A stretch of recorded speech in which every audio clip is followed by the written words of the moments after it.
There is a question that most of us spend our entire lives avoiding, and it is this: what if the ache you feel, the one you cannot name, the one that shows up in quiet rooms and long drives, and the hour before sleep, is not a flaw in you, but a clue about reality itself? What if that restlessness is not something to medicate away, but something to follow, the way a compass needle follows north even when the traveler has no idea where north actually leads? A man who spent the first half of his life insisting there was no such thing as meaning, no such thing as a north to follow, eventually came to believe that this very ache was the strongest evidence he had ever encountered for the existence of something beyond the world of atoms and accidents. His name was Clive Staples Lewis, and by the time he died, he had become one of the most quietly devastating thinkers of the 20th century, not because he shouted, but because he asked better questions than almost anyone else dared to ask. Here is the fact that ought to stop you in your tracks. Lewis did not begin as a believer looking for reasons to believe. He began as a hardened atheist, a young man shaped by grief and war, who thought faith was a fairy tale for people too afraid to face reality. He had lost his mother as a boy, watched his father grow distant, and then walked straight into the trenches of the First World War, where he saw friends die within arm's reach. If anyone had earned the right to declare the universe cold and meaningless, it was him. And yet the very thing that reason and grief and war could not kill in him was a strange, persistent longing, a feeling he later called joy, not happiness exactly, but a stab of something like homesickness for a place he had never been. That longing is the secret this video is built around. And by the end, you will understand why Lewis believed it might be the most important feeling a human being can have. Before we go further, I want to ask you something, because this channel only means anything if it becomes a conversation rather than a lecture. Tell me in the comments where you're watching from today, and tell me which book, which line, which idea of Lewis's has stayed with you the longest. I read every comment, not glance at, read, because the whole point of thinking about these questions is that none of us are meant to think about them alone. So let's sit with this ache for a moment, because modern psychology has actually caught up to something Lewis intuited nearly a century ago. Researchers who study well-being keep finding the same strange pattern. People who have everything the culture promises will satisfy them, comfort, status, entertainment, convenience, often report a persistent, low hum of emptiness they cannot explain. Viktor Frankl, writing from inside the horror of the concentration camps, noticed the same thing from the opposite direction, that even those stripped of everything could survive, even flourish, inwardly, if they held on to some sense of meaning beyond mere survival. Lewis would have recognized this instantly. He argued that every natural desire in a human being corresponds to something real that can satisfy it. We feel hunger and food exists. We feel thirst and water exists. We feel loneliness and companionship exists. So what, he asked, do we make of this other desire, the one nothing in this world ever fully satisfies, the one that flares up at a sunset or a piece of music or a memory of childhood, and then vanishes before we can hold on to it? His answer was startling in its simplicity. If we find in ourselves a desire that nothing in this world can satisfy, the most probable explanation is that we were made for another world. Let's slow down here, because this is where most people either dismiss Lewis too quickly or accept him too quickly, and both reactions skip the harder work of actually sitting with the argument. This is not a proof in the mathematical sense. Lewis never claimed it was. It is what philosophers call an inference to the best explanation, the same kind of reasoning we use constantly in science and history and everyday life. You do not see the wind, but you infer it from the movement of leaves. You do not see gravity, but you infer it from the fall of an apple. Lewis is asking whether this persistent, universal, unsatisfiable longing might be evidence of something we cannot directly observe but can indirectly detect, the way astronomers once inferred the existence of Neptune before they ever saw it. simply because something unseen was tugging at the orbit of Uranus. Now, here is where the story gets personal, because Lewis did not arrive at this idea sitting comfortably in a library chair. He arrived at it through friendship, through argument, through long walks in the Oxford night air with a man named J.R.R. Tolkien. The two of them, along with a small circle who called themselves the Inklings, would meet in a pub called the Eagle and Child, drinking, laughing, reading their unfinished manuscripts aloud to each other, and arguing about God, myth, and truth until the early hours. One particular night in September of 1931, Tolkien and another friend named Hugo Dyson walked with Lewis along Addison's Walk, a tree-lined path near Magdalen College, and the conversation turned to mythology. Lewis loved myths, the way they stirred something ancient and true in him, but he could not bring himself to believe that Christianity was anything more than another beautiful myth among many. Tolkien's response reshaped the rest of Lewis's life. He suggested that perhaps Christianity was the one myth that had actually happened, that the deepest longings expressed in every culture's stories of dying and rising gods were not lies invented by man but echoes of something true, a story God himself had written into history rather than merely into imagination. Lewis walked back to his room that night profoundly shaken, and within days he described a shift in himself, moving from believing in a distant, abstract God to believing in Jesus Christ. Specifically, he later wrote about being brought into that belief, less like a man conquering a mountain and more like a man being caught, the most reluctant convert. He called himself, dragged in kicking and struggling, resentful and unwilling. I want you to notice something about that story before we move forward, because it matters more than it first appears. Lewis was not persuaded by a slick argument or an emotional experience alone.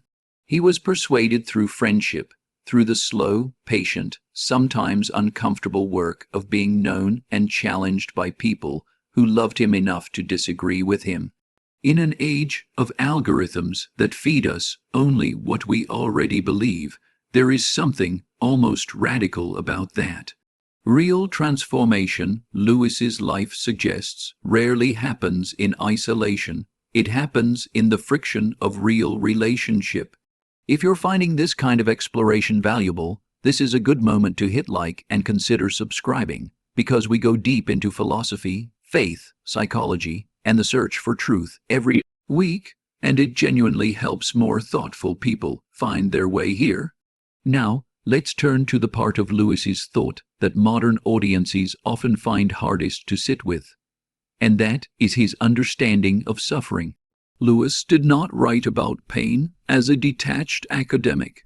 He wrote about it as a widower, having lost his wife Joy Davidman to cancer after only a few short years of marriage, a marriage he had once been certain he would never have, having spent decades convinced he was too guarded, too intellectual, too wounded by early loss to ever let himself love that completely again. When Joy died, Lewis did not write a triumphant defense of faith. He wrote a raw, unfiltered journal of grief, so bare that he almost did not publish it. And when he finally did, he used a pseudonym because he could not bear for people to see how shattered he actually was. In that journal, he confessed thoughts that would startle anyone who only knew him as the confident author of cheerful apologetics. He wondered whether God was not a healer, but, in his words, a cosmic vivisectionist, cutting into us for reasons we cannot understand. This is important because it shows Lewis was never interested in cheap comfort. He believed that pain was the place where easy answers go to die, and only after they die can something more honest be born. Here is the thought experiment I want you to sit with.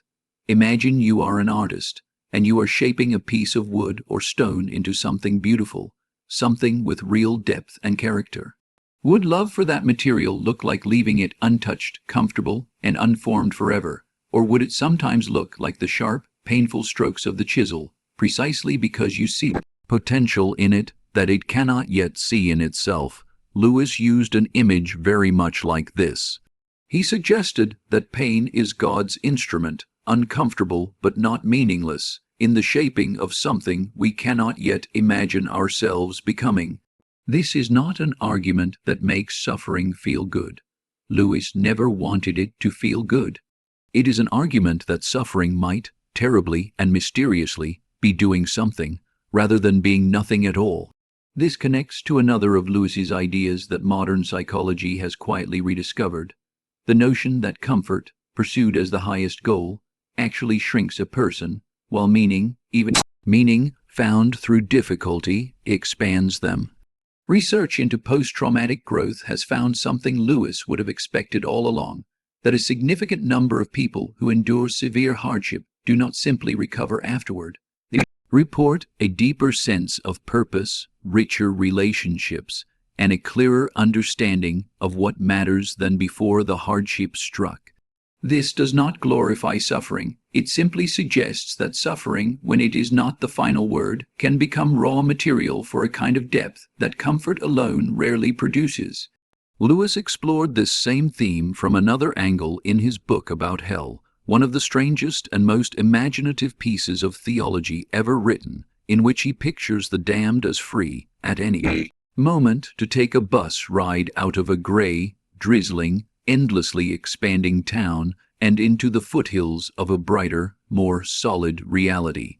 And yet almost none of them go, not because they are trapped, but because they cannot let go of some grievance, some resentment, some carefully nursed self-pity that has become more precious to them than joy itself.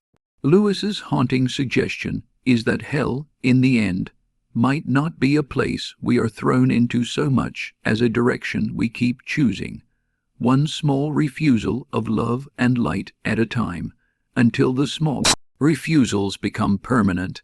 It is a deeply uncomfortable idea, and Lewis meant it to be uncomfortable because he believed the most dangerous evil rarely announces itself.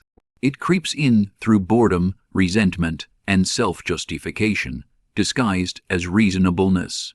This is the same insight he explored through a very different literary device, a series of letters written from an experienced demon to his nephew, instructing him on the art of quietly ruining a human soul, not through dramatic sin, but through distraction, apathy, and the slow accumulation of small, unnoticed compromises. The genius of that book is how ordinary the temptations are. Skip a prayer today, it's fine, you're tired. Feel superior to that person who annoyed you, it's justified, you're right after all.